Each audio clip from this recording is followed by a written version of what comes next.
There are three things that the most powerful, most respected, and most genuinely free people in human history refuse to do.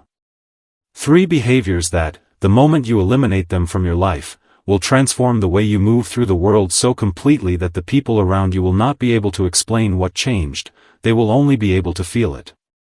The first is chasing. The second is begging. The third is explaining. And the one thing that replaces all three, the single practice that the Stoics identified as one of the highest expressions of genuine human power, is silence. Not the silence of weakness. Not the silence of someone who has nothing to say. The silence of someone who has so much inner strength, so much inner clarity, and so much inner peace that they no longer need to chase what should come naturally, beg for what they deserve, or explain themselves to people who are not genuinely trying to understand. That silence is not something you are born with. It is something you build. It is the product of a specific philosophy, a specific daily practice, and a specific understanding of yourself and the world that the Stoics spent their entire lives developing and teaching. And in this video, we are going to walk through every dimension of it, what it means to never chase, what it means to never beg, what it means to never explain, and what it means to have silence as a genuine superpower rather than a forced performance. By the time this video ends, you will not just understand these principles. You will have the beginning of a genuine relationship with them that, practiced daily, will change everything about how you are experienced by the world around you. But I need to tell you something right now that most people in this niche will not tell you. The hardest of these three principles, the one that requires the most genuine inner work and produces the most profound transformation, is not the one you expect. Most people assume it is never beg. It is not. The hardest one is something else entirely. And we will get to it in the fourth section of this video. Most people who start this video do not make it that far. The ones who do are the ones who actually change. Stay with me. Also, the final section of this video contains the most important truth about silence that almost no one understands. Not silence as strategy. Not silence as power play. Silence as something far deeper and far more transformative than either of those things. That section will change how you think about yourself. Stay until the end. We are going to go deep. Every section builds on the one before it. Every principle connects to the others in a way that only becomes fully clear by the time we reach the end. Do not skip ahead. Trust the process. And get ready to meet a version of yourself that most people never find, because most people never stop chasing, begging, and explaining long enough to discover what is waiting for them on the other side. Never chase, the Stoic understanding of why pursuit destroys what you are pursuing. Chasing is one of the most universally human experiences and one of the most universally destructive patterns in human relationships and human ambition. We chase people who are pulling away. We chase opportunities that keep receding. We chase approval from people who are withholding it. We chase versions of ourselves that always seem to be slightly further ahead than wherever we currently are. And the cruel paradox of chasing, the one that the Stoics identified with painful clarity, is that the act of chasing almost always produces the opposite of what it is intended to achieve. The more desperately you pursue something, the more you communicate to the universe and to the people around you that you do not believe you deserve it to come to you naturally. And that communication, that energetic signal of scarcity and desperation, repels exactly what you are trying to attract.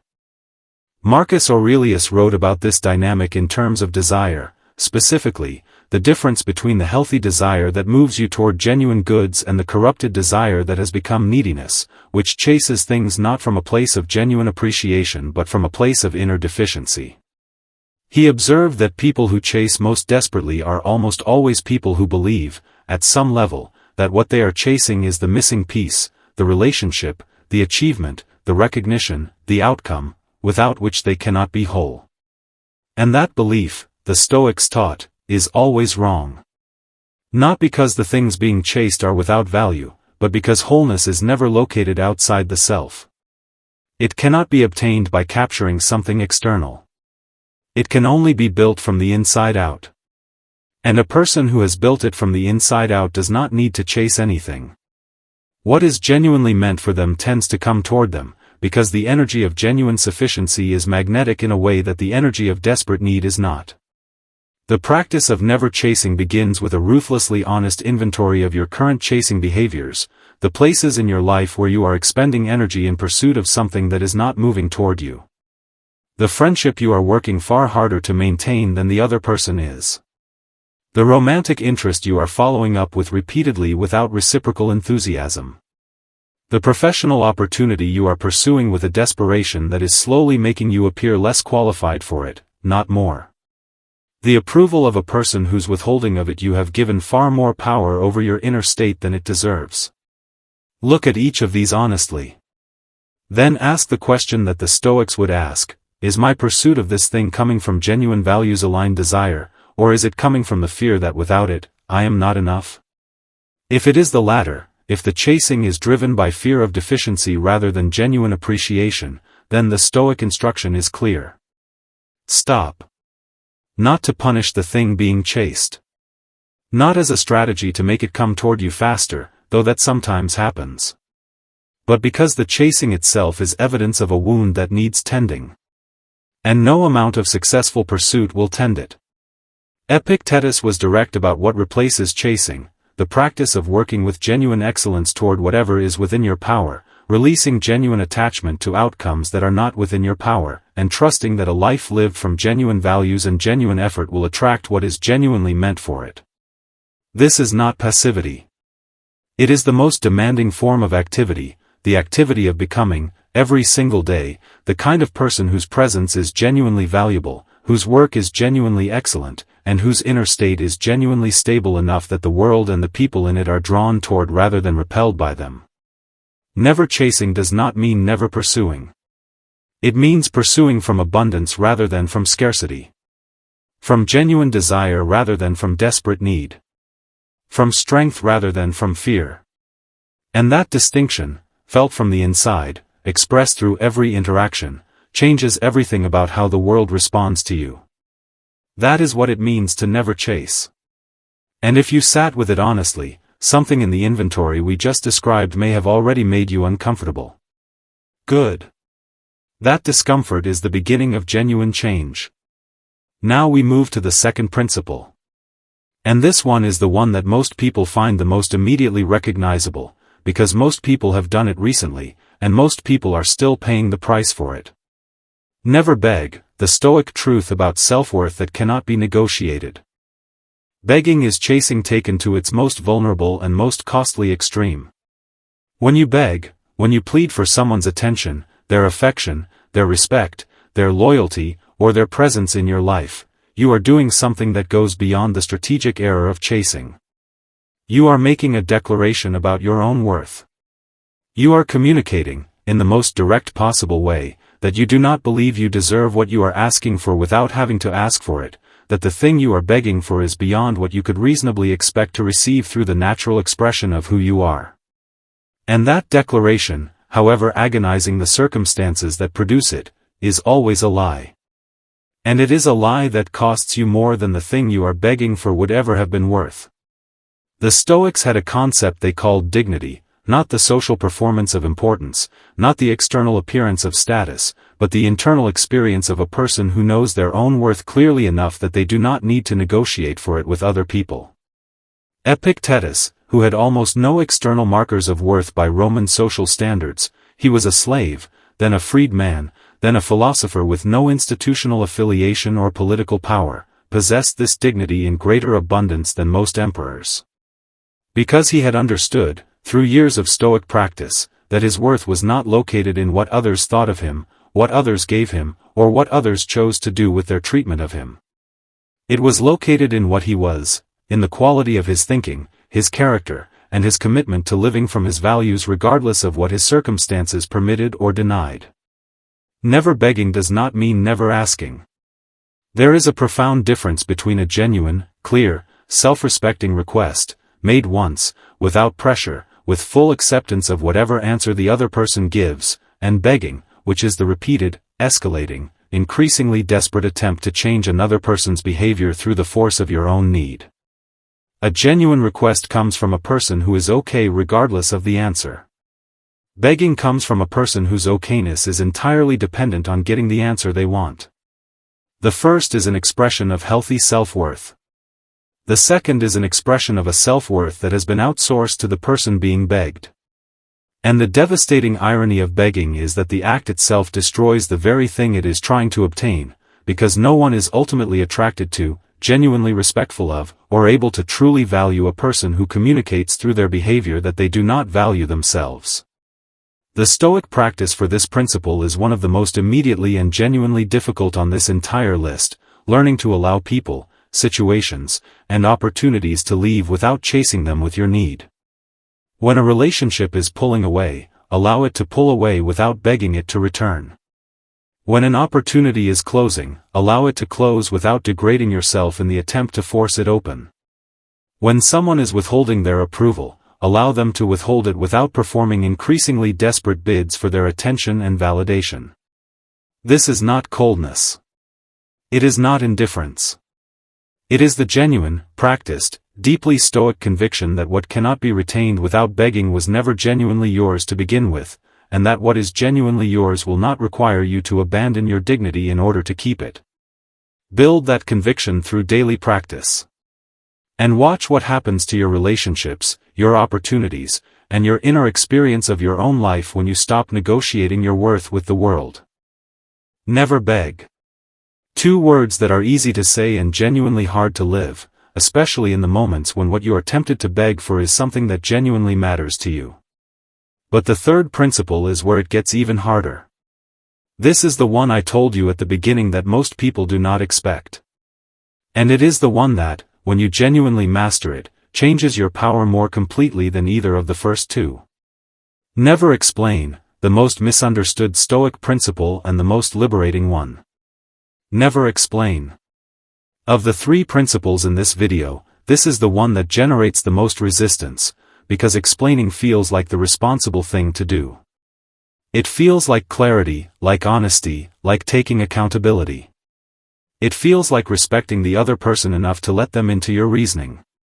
And sometimes, in relationships of genuine mutual respect, in professional contexts where clarity genuinely serves everyone, in moments of real accountability for real impact, it is exactly the right thing to do. The Stoics were not against clarity. They were not against honesty.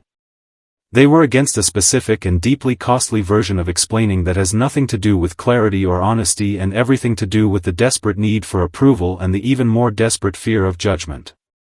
The explaining the Stoics are warning you against is the explaining you do to people who are not genuinely trying to understand you, to people who have already made up their minds, who are using your explanations as ammunition to find fault rather than as genuine invitations to comprehend your perspective. It is the explaining you do when you have made a decision about your own life, about your career, your relationships, your values, your direction, and you find yourself providing lengthy justifications to people who have no genuine authority over those decisions and no genuine stake in their outcomes. It is the explaining you do not because it will produce genuine understanding but because you cannot bear the discomfort of being misunderstood, misjudged, or disapproved of. And that explaining, driven by approval-seeking rather than by genuine communicative intent, is one of the most costly and least recognized habits in modern life. Marcus Aurelius almost never explained himself publicly. He governed from clear values and genuine conviction, and he trusted the quality of his actions to speak for themselves over time. When he was criticized, and he was criticized constantly, as all powerful people are, he did not launch public defenses of his motivations or his reasoning. He examined the criticism privately, took what was genuinely useful, and released the rest. He understood that a person who feels compelled to explain themselves to every critic, to justify their choices to every skeptic, and to defend their worth to everyone who questions it is a person who does not yet fully trust their own judgment. And until you genuinely trust your own judgment, until your primary relationship is with your own values and your own honest assessment rather than with other people's opinions of those values, you will keep explaining. Not because the explanations are needed. Because the approval they might generate is. The practice of never explaining begins with a question that cuts to the heart of every explaining impulse, am I explaining this to genuinely serve the other person's understanding, or am I explaining this to manage their opinion of me? If it is the first, explain clearly, once, and with genuine respect for the other person's capacity to understand. If it is the second, if the explanation is fundamentally about managing your image rather than serving genuine communication, then practice what the Stoics called the discipline of silence. Say nothing. Let your actions, your character, and your ongoing behavior be the explanation. Let people form their opinions. Let them misunderstand, if they choose to. And return your attention to the only thing within your power, continuing to act from your genuine values, your genuine judgment, and your genuine commitment to becoming the person you have decided to be. The people who are meant to understand you will understand you. The rest do not need an explanation. They need evidence. And evidence is built not by explaining but by living. 3 principles. Never chase. Never beg. Never explain. Together they form a complete philosophy of self-possession, of being so genuinely grounded in your own worth, your own values, and your own judgment that the external world loses its power to manipulate, destabilize, or diminish you. But none of this is possible without the fourth element. The one that makes all 3 principles not just possible but natural. The one that is the foundation of everything. And the one that most people have completely misunderstood. Your silence becomes your superpower, the deepest Stoic truth about what silence actually is. Most people, when they hear the phrase silence is power, think of silence as a strategy. A calculated withholding of response designed to create mystery, leverage, or social advantage. A tool in the arsenal of someone who has learned that saying less makes other people fill the space in ways that reveal more about them. And while those observations about silence are not wrong, they are profoundly incomplete. Because they treat silence as something you do to other people. The Stoics understood silence as something you do for yourself, something that is not primarily about its effect on the world around you but about the quality of the world within you. Silence, in the Stoic understanding, is not a technique. It is a state of being. And the difference between those two things is the entire distance between manipulation and mastery.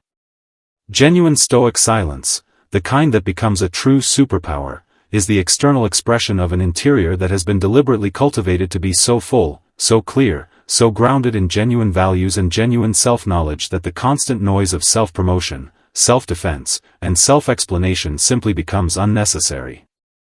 A person who is genuinely full does not need to announce their hunger. A person who is genuinely confident does not need to perform their confidence. A person who genuinely knows their own worth does not need to explain it, justify it, or defend it to anyone. Their silence is not emptiness. It is completeness. And completeness, expressed through silence in a world of constant noise, is one of the most commanding and most magnetic qualities a human being can possess. Seneca wrote about silence as the natural expression of a mind that has been disciplined to attend to what genuinely matters and release what does not.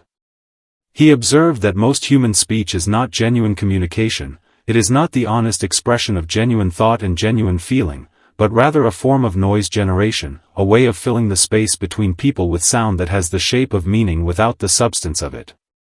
Words used to impress rather than to communicate. Words used to manage perceptions rather than to express realities.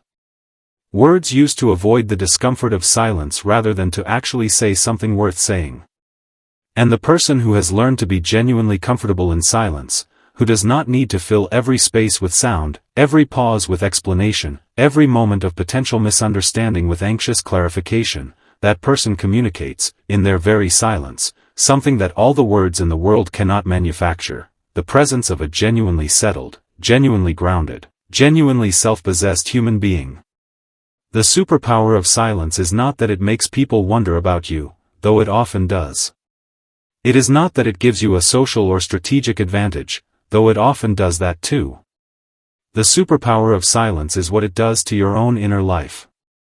Every time you resist the impulse to chase, to beg, or to explain, every time you choose the grounded, self-possessed silence of the Stoic over the anxious, approval-seeking noise of a person still dependent on external validation, you are making a deposit in the account of your own self-trust. And self-trust, accumulated over time through consistent acts of choosing your own values over your own fear, is the most powerful currency available to a human being. It is the thing that makes genuine courage possible. The thing that makes genuine love possible. The thing that makes genuine creativity, genuine contribution, and genuine peace possible. Everything worth having in a human life becomes more available to a person who has learned to trust themselves. And self-trust is built in silence. The fifth section is the one that brings everything together. And it is the one that answers the question most people are already asking by this point in the video. Okay, I understand the principles, but how do I actually practice this in my real life, with my real relationships, in my real daily moments of temptation? That is what we are about to answer. In practical, specific, Stoic detail. The daily practice, how to actually live these three principles starting today. Understanding never chase, never beg, never explain, and the silence that replaces all three is one thing. Living it, in the actual moments of your actual daily life, with the actual people who push your buttons, trigger your insecurities, and test your self-possession in ways that theory can never fully prepare you for, is something else entirely. The Stoics were not interested in philosophy that stayed in the mind. They were interested in philosophy that changed behavior. And changing behavior requires not just intellectual understanding but a specific, daily, consistent practice that gradually and permanently reshapes the default responses of the nervous system. What follows is that practice, drawn directly from the Stoic tradition and translated into the specific challenges of modern life. The morning practice is where everything begins. Before the world has had a chance to make its first demands on your attention and your emotional energy, spend 5 minutes with 3 questions. First, where am I currently chasing something that is not moving toward me? Name it specifically. The relationship, the outcome, the approval. Second, where am I currently accepting less than I deserve without speaking my genuine needs clearly and once? Third, where am I over-explaining myself to people who are not genuinely trying to understand me? Answering these 3 questions honestly each morning does 2 things simultaneously. It keeps you aware of the patterns before they have a chance to operate unconsciously through the day, and it reminds you, at the very beginning of each day, of the standard you are committed to holding for yourself. The standard of never chasing, never begging, and never explaining unnecessarily. The standard of a person who is complete within themselves and does not need the world's cooperation in order to feel whole. The midday practice is the pause, the brief, deliberate, Stoic interruption of any impulse to chase, beg, or explain before it becomes action. When you feel the impulse to follow up with someone who has not responded. When you feel the impulse to apologize for a choice that genuinely did not require an apology. When you feel the impulse to justify yourself to someone who has expressed skepticism about your decisions. In each of those moments, before you act on the impulse, pause. Take 1 breath. Ask 1 question, is this action coming from genuine values-aligned communication, or is it coming from the fear of disapproval, rejection, or judgment? If it is the former, proceed. If it is the latter, practice the silence. Release the impulse. Return to your center. And redirect your attention to whatever genuinely deserves it in this moment. The evening practice is the honest review, the Stoic examination of the day that Marcus Aurelius never missed, and that is the engine of genuine long-term change in this practice. At the end of each day, before you sleep, ask yourself 3 questions with complete honesty. Where did I chase today when I should have released? Where did I beg today when I should have stood in my worth? Where did I over-explain today when my silence would have been more powerful and more true? Do not answer these questions with self-criticism or shame. Answer them with the calm, clear, corrective intention of a person who is building something, who understands that the building takes time, that falling short is part of the process, and that the honest examination of where you fell short today is the most reliable way to do better tomorrow. This practice, repeated every evening with genuine honesty and genuine compassion for yourself, will produce, within weeks and months of consistent application, a transformation in your default behavior that will genuinely surprise you. And now we come to the final section. The one I promised at the very beginning would change how you think about yourself. Not about silence as strategy. Not about silence as power over other people. About silence as something far deeper, the thing that the Stoics ultimately believed it was and that no one in this conversation ever fully says out loud. Stay with me. This is the most important part of everything we have covered today. The deepest truth, silence is not what you present to the world. It is what you come home to within yourself. Here is the truth about silence that almost no one talks about, the truth that the Stoics understood and that transforms this entire conversation from a collection of powerful life principles into something genuinely sacred. Silence is not primarily what you present to the world.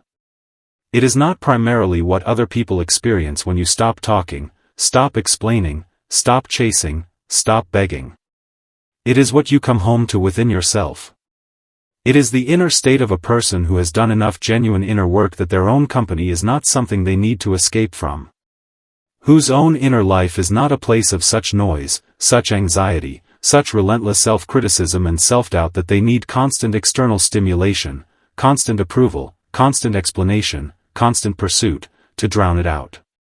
It is the inner home of someone who has genuinely, painstakingly, through daily Stoic practice, made peace with themselves. Most people are never silent inside. They may be quiet on the outside, they may have learned not to say everything they think, not to react to every provocation, not to announce every feeling, but inside, the noise is constant. The inner critic that is always finding fault. The inner negotiator that is always calculating what other people think. The inner child that is always afraid of abandonment, always begging for reassurance, always chasing the next confirmation that it is loved and valued and enough. That inner noise is the real source of every chase, every beg, every unnecessary explanation. Because people who are genuinely quiet inside, who have developed a genuine relationship of warmth, acceptance, and honest respect with themselves, simply do not have the same impulse to chase, beg, or explain. They are not operating from the scarcity that produces those behaviors. They are operating from a sufficiency that is self-generated and self-sustaining. Marcus Aurelius spent his entire private life, the life recorded in the Meditations, building this inner silence. Not the absence of thought, but the quality of thought that does not create constant noise. The thought that examines honestly rather than criticizing endlessly. The thought that accepts what is rather than raging constantly against what is not. The thought that is grounded in genuine values rather than in the perpetual anxiety of what other people think about those values. He was not always successful. The Meditations are full of evidence that the inner noise returned, that the old patterns reasserted themselves, that the daily practice of returning to inner silence was exactly that, a daily practice, not a destination once reached and inhabited permanently. But the direction of his life was unmistakably toward this inner quiet. And the person who emerges from those pages, even in his most honest moments of failure and self-correction, is a person of extraordinary inner peace. That inner peace is the real superpower. Not the silence that impresses other people, though it will. Not the silence that gives you strategic advantage in relationships, though it often does. The silence that allows you to be genuinely present, present with the people who matter to you, present in the work that deserves your full attention, present in the life that is actually yours to live rather than the life you are constantly trying to manage in the eyes of others. Never chase. Never beg. Never explain. Not as rules imposed on you from outside, but as the natural expression of a person who has finally, genuinely, come home to themselves. That homecoming is what this channel is here to support. Subscribe right now. Turn on the notification bell.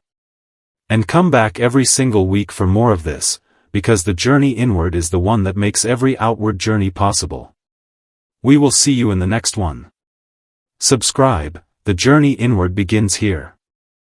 Every single week on this channel we bring you the deepest, most honest, most practically applicable Stoic wisdom available, wisdom that does not stop at inspiration and goes all the way through to the kind of genuine inner transformation that changes how you live, how you relate, and who you are becoming one day at a time.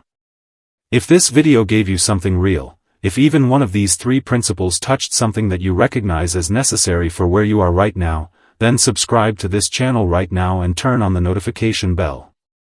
Share this video with one person in your life who is exhausted from chasing, begging, and explaining themselves to a world that has not yet earned that much of them. The Stoics believed that the highest human achievement was not external conquest but inner freedom. That freedom is available to you. And it is waiting for you in the silence. We will see you in the next one.